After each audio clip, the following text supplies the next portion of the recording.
السلام علیکم ویورز، میرا نام عطاء الرحمن اور آپ دیکھ رہے ہیں عطاء بخاری یوٹیوب چینل۔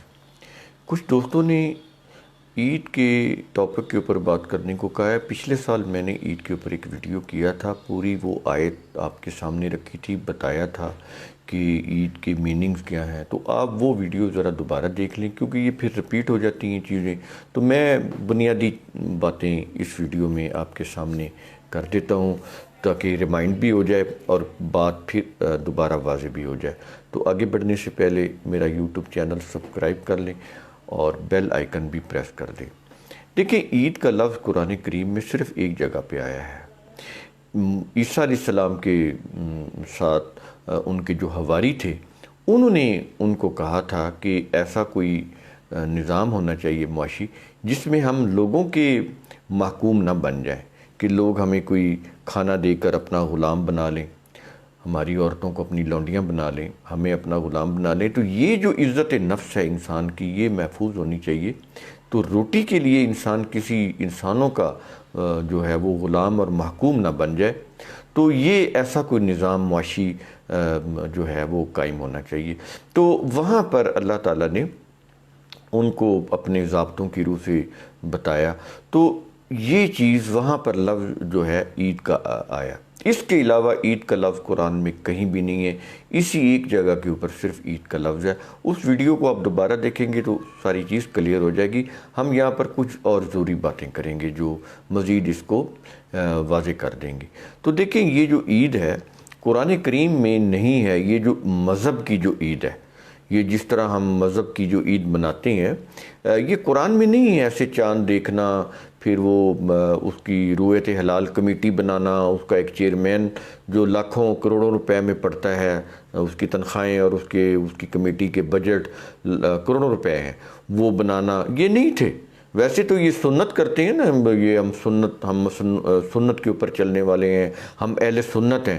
لیکن ان سے پوچھیں کہ کیا رسول صلی اللہ علیہ وسلم نے رویت حلال کمیٹی بنائی تھی، اور کیا رسول صلی اللہ علیہ وسلم نے کوئی کروڑوں روپے تنخواہوں کا بجٹ رکھا تھا، ان کا کوئی 5 اسٹار ہوٹلوں میں ان کا سٹے رکھا تھا؟ تو اب ویسے بات کریں گے، جی ہم تو سنت کے اوپر چلنے والے ہیں۔ تو ان سے ذرا پوچھیں کہ کیا یہ سنت کوئی ہے کہ قرآن کے اندر ہے، یا چلیں ان کی جو روایتیں ہیں ان کے اندر ہے یہ سنت؟ اس سنت کا کوئی ذکر ہے؟ کوئی نہیں۔ انہوں نے خود جہاں پر ان کا مفاد ہوتا ہے اس کو وہ سنت بنا لیتے ہیں۔ اس لیے اللہ تعالیٰ نے قرآن کے اندر اپنی سنت بیان کی ہوئی ہے۔ تو روایتوں کے اندر جو سنت ہوتی ہے وہ ان کے کاروبار ہیں، جس سے ان کے کاروبار چلتے ہیں۔ تو وہ تو پھر بڑے منافع بخش کاروبار ہیں، بڑے اربوں کے خربوں کے کاروبار ہیں ان کے۔ وہ تو پھر ظاہر ہے ان کو تو بڑے اہتمام کے ساتھ ان کو سنت بنائیں گے، کیونکہ ان میں ان کا بہت بڑا مفاد وابستہ ہے۔ تو یہ چیزیں قرآن میں نہیں ہیں، ایون روایات میں بھی نہیں ہیں۔ تو اس طرح سے یہ جو چیزیں ہیں کہ یہ مروجہ جو مذہبی عید ہے، یہ قرآن کے اندر نہیں ہے، یہ بنائی گئی ہے۔ اسی طرح عیدین جو ہیں، ان کا جو خطبہ ہے یہ بھی انہوں نے بنایا ہے، یہ بھی قرآن کے اندر نہیں ہے۔ وہ نماز حنفی انہوں نے ایک بنائی ہوئی ہے، نماز محمدی بھی نہیں، نماز حنفی۔ اس نماز حنفی کو آپ بازار سے جب پرچیز کریں گے، وہ چھوٹی سی ایک بکلیٹ ہوتی ہے، اس کے اندر وہ یہ نماز کا طریقہ بھی حنفی نماز کا طریقہ، یعنی محمدی نماز کا طریقہ نہیں، حنفی وہ بھی ہوگا، اور اس میں پھر یہ جمعہ کا خطبہ بھی ہوگا، اس میں پھر عید الاضحیٰ اور عید الفطر کا خطبہ بھی ہوگا۔ ابھی جب وہ ترقی کرے گی تو وہ پھر آگے اس میں عید میلاد النبی کا خطبہ بھی آ جائے گا۔ ابھی تو نہیں آیا، لیکن یہ بنا لیں گے ابھی، کیونکہ انہوں نے 2 عیدیں پہلے بنائی تھیں، عید الفطر اور عید الاضحیٰ، اور تیسری عید اب پھر انہوں نے بنا لی میلاد النبی کی عید۔ تو اب اس کا بھی خطبہ آ جائے گا، یہ شاید وہ کرتے بھی ہوں۔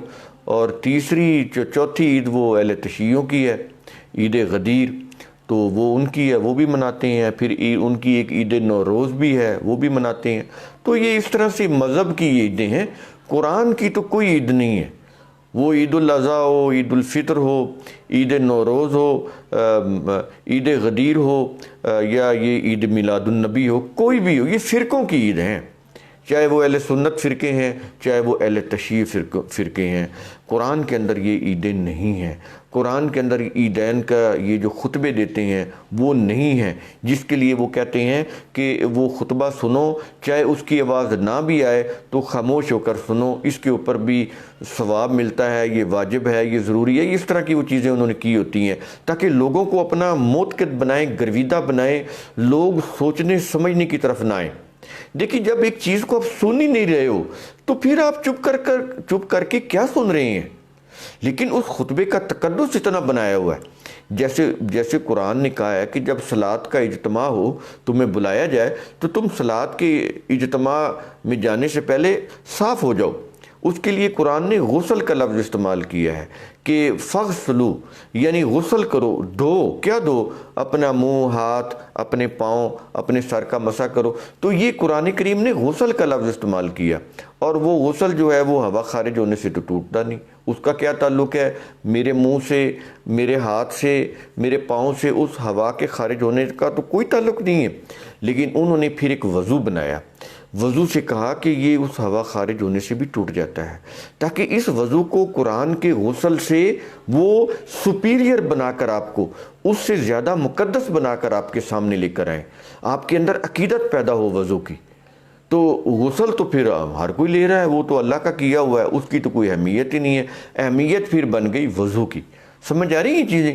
اس طرح انہوں نے یہ پھر عیدیں بنائیں، اسی طرح انہوں نے پھر عیدوں کے خطبے بنائے، اسی طرح پھر انہوں نے یہ جو فطرانہ ہے یہ بنایا۔ یہ قرآن کے اندر نہیں ہے، یہ قرآن کے اندر بھیک دینا نہیں ہے کہ آپ وہ جی اتنے وزن گندم کے برابر اتنی وہ چیز آپ دیں، وہ آپ کا جی 30 روپے بنے گا فطرانہ۔ کسی زمانے میں وہ 2 روپے بنتا تھا، پھر وہ 10 روپے ہوا، اب وہ پتہ نہیں 30 روپے یا 35 روپے یا 40 روپے یا 50 روپے، تو وہ دیں، وہ آپ کا فطرانہ ہو جائے گا۔ یہ قرآن میں تو ہے ہی نہیں۔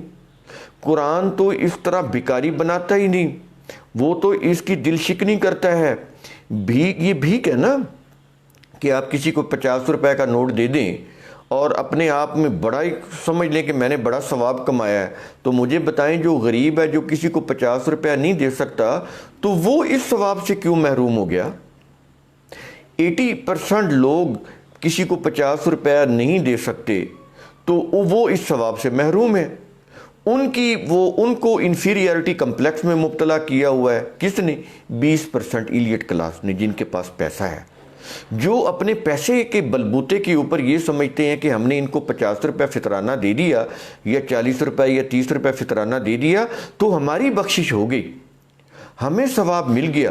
تو ان کا کیا قصور ہے جن کے پاس یہ پیسے نہیں ہیں، جو یہ پیسے دے کر ثواب نہیں خرید سکتے، جو پیسے دے کر اللہ کو راضی نہیں کر سکتے؟ ان کا کیا قصور ہے؟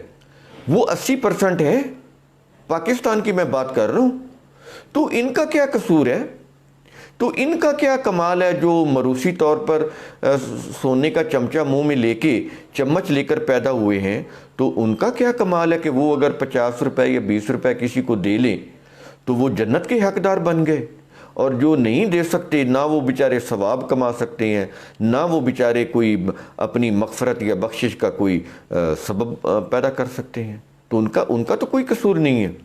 اسی طرح جو امیر لوگ ہیں وہ بکرا کر لیں گے قربانی 50-60 ہزار کی، وہ تو 2-2 لاکھ کا بھی قربانی کرتے ہیں، ایک بکرا 2-2.5 لاکھ کا بھی قربانی کرتے ہیں، 10-10 لاکھ کا جانور بھی قربان کرتے ہیں، اور 20-20 لاکھ کا جانور بھی قربان کرتے ہیں۔ ٹھیک ہے، وہ تو کر لیں گے، ان کے پاس تو بہت پیسہ ہے۔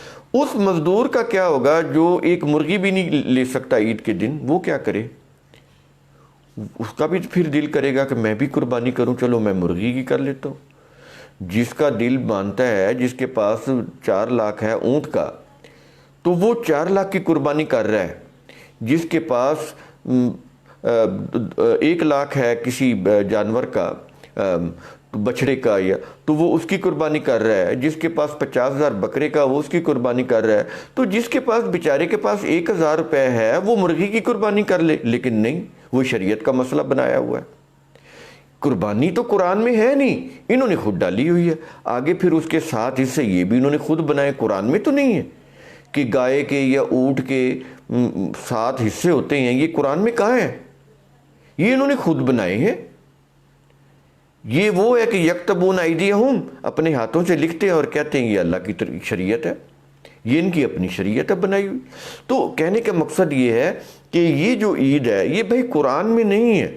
میں یہ نہیں کہتا کہ آپ نہ منائیں، آپ عید منائیں، لیکن بات یہ ہے کہ یہ سمجھ کے منائیں کہ یہ ہمارا ایک سوشل ایونٹس بن گیا ہے یا ایک ریلیجس ایونٹس بن گیا ہے، لیکن اس کا قرآن سے کوئی تعلق نہیں ہے کہ آپ اپنے لیے نئے کپڑے پہن رہے ہیں، خوشبو بڑی مہنگی لگا رہے ہیں اور آپ کہیں ہمیں ثواب ہو رہا ہے۔ کوئی ثواب نہیں ہو رہا، یہ آپ سے غلط بیانی کر رہے ہیں، آپ کو دھوکہ دے رہے ہیں۔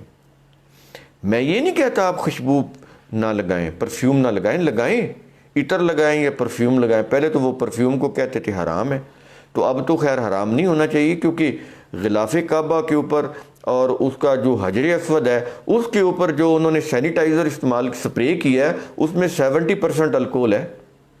اب وہاں پر تو وہ حلال ہو گیا، تو اتنا یہ پرفیوم میں تو بڑا کم ہوتا ہے الکوہل جس کو انہوں نے حرام کیا، تو وہ بھی لگا لیں، کوئی حرج نہیں ہے، ٹھیک ہے نا۔ تو پرفیوم لگائیں، عطر لگائیں، اس کا ثواب سے کوئی تعلق نہیں ہے۔ نئے کپڑے پہن لیں، نئی جوتی پہن لیں، لیکن یہ سمجھیں اللہ خوش ہو گیا، کپڑے آپ پہن رہے ہیں، انجوائے آپ کر رہے ہیں اور کہہ رہے ہیں ثواب بھی ہمیں ہو رہا ہے۔ یہ منطق آپ کی ہے۔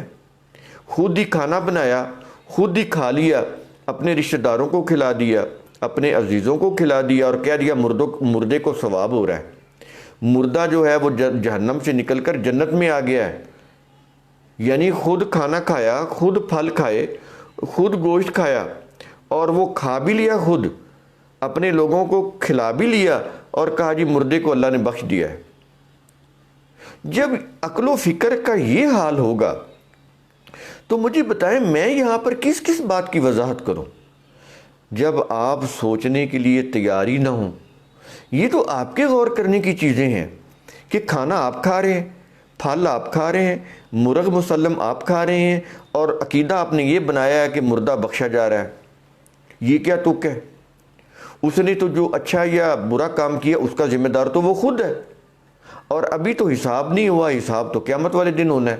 یہ ایڈوانس اس کو بخشوا رہے ہیں، ابھی حساب ہوا ہی نہیں، ابھی ایگزامینیشن ہال میں وہ بیٹھا ہی نہیں، وہ تو زندہ ہونا ہے قیامت والے دن، زندہ ہوں گے تو حساب ہوگا نا۔ ابھی تو وہ مردہ ہے، وہ تو چلا گیا، مٹی میں چلا گیا، مٹی بن گیا، تو یہ وہ اس کا حساب بھی ہو رہا ہے، اس کا جنازہ بھی ہو رہا ہے، اس کی مغفرت کی دعائیں بھی ہو رہی ہیں اور کھانے بھی پک رہے ہیں اور مزے مزے کے وہ انجوائے بھی کر رہے ہیں کھانے، اور ساتھ سیاسی گفتگو بھی ہو رہی ہے، رشتہ داروں کے رشتے بھی ہو رہے ہیں، سارے کام، یعنی وہ آل ان ون، ہر چیز وہیں اسی فنکشن میں ہو رہی ہے۔ وہ فنکشن ہی کہہ لیں آپ، بڑے اچھے اچھے ڈیلیشیس کھانے بن رہے ہیں اور لوگ مزے مزے سے کھا رہے ہیں اور یہ سمجھ رہے ہیں کہ مردہ بخشا جا رہا ہے۔ یہ چیزیں سوچنے کی ہیں۔ تو بات عید کی چل رہی تھی، عید کا بھی یہی صورتحال ہے، اچھے کپڑے پہن لیے، اچھے جوتے پہن لیے، کوئی 50 روپے فطرانہ دے دیا، ایسے ہی ہے نا۔ تو گھر میں کوئی سویٹ ڈش بنا لی، اور کوئی قربانی کی عید ہے تو کوئی نمکین چیز بنا لی، کوئی وہ جو بکرے کی قربانی دے لی اور سمجھ لیا کہ ہمارے گناہ معاف ہو گئے، اللہ خوش ہو گیا۔ ٹھیک ہے، آپ کا ایک خود فریبی ہے، اس خود فریبی میں آپ مبتلا رہے، آپ کو اچھی لگتی آپ مبتلا رہے، لیکن اللہ سے اس کا کوئی اجر نہیں ملے گا۔ یہ چیز میں آپ کو بتا دوں، ایک نہیں 20 قربانیاں کریں ہر سال، کوئی اجر نہیں ملے گا۔ ایک وہ خطبہ نہیں، 10 خطبے سنیں ان مولویوں سے، کوئی اجر نہیں ملے گا، اس کا کوئی اجر نہیں ہے۔ آپ وہ کام کر رہے ہیں جو قرآن نے کہی ہی نہیں، آپ اس چیز کا پیپر دے رہے ہیں جو سلیبس میں ہی نہیں ہے، تو اس میں آپ کو کیا نمبر ملیں گے، کیا مارکس ملیں گے، کیا کامیابی ملے گی؟ یہ تو آپ کی سوچنے کی باتیں ہیں، خود سوچیں آپ۔ ثم تتفکروا، قرآن کیوں کہتا ہے؟ کیوں کہتا ہے کہ وَلَٰكِنَّ أَكْثَرَ النَّاسِ لَا يَعْلَمُونَ، لوگوں کی اکثریت جو ہے وہ علم نہیں رکھتی؟ یہ کیوں کہتا ہے قرآن کریم؟ یہ نہیں کہ ان کو صلاحیت نہیں دی ہوتی، وہ رکھ سکتی ہے علم، لیکن ان کو مذہب کی خود فریبی بڑی اچھی لگتی ہے۔ مزے مزے کے کھانے بن رہے ہیں، مزے مزے کی دعوتیں ہو رہی ہیں اور وہ گپ شپ ہو رہی ہے، ملنا ملانا ہو رہا ہے، تو وہ تو ساری جذباتی چیزیں ہیں، مفاد پرستی کی چیزیں ہیں، تو وہ تو کریں گے، لیکن اجر اللہ سے رکھنا، یہ امید کہ مجھے اس کا اجر ملے گا اللہ سے، تو یہ آپ کا اپنا ایک خود فریبی کا ایک جذبہ ہے، ٹھیک ہے، آپ رکھیں، لیکن اللہ سے کچھ نہیں ملے گا، نہ اس دنیا میں نہ آخرت میں۔ اس سے آپ کے میزان میں کوئی وزن نہیں ہے اس چیز کا۔ وزن اسی چیز کا ہوگا جو قرآن کے مطابق آپ نے کیا ہوگا. نہیں کیا تو کوئی اس کا ریوارڈ نہیں، کوئی جزا نہیں. امید ہے میرا یہ ویڈیو آپ کو سوچنے پر مجبور کرے گا، آپ کو سوچنے سمجھنے کی ترغیب دلائے گا. شکریہ.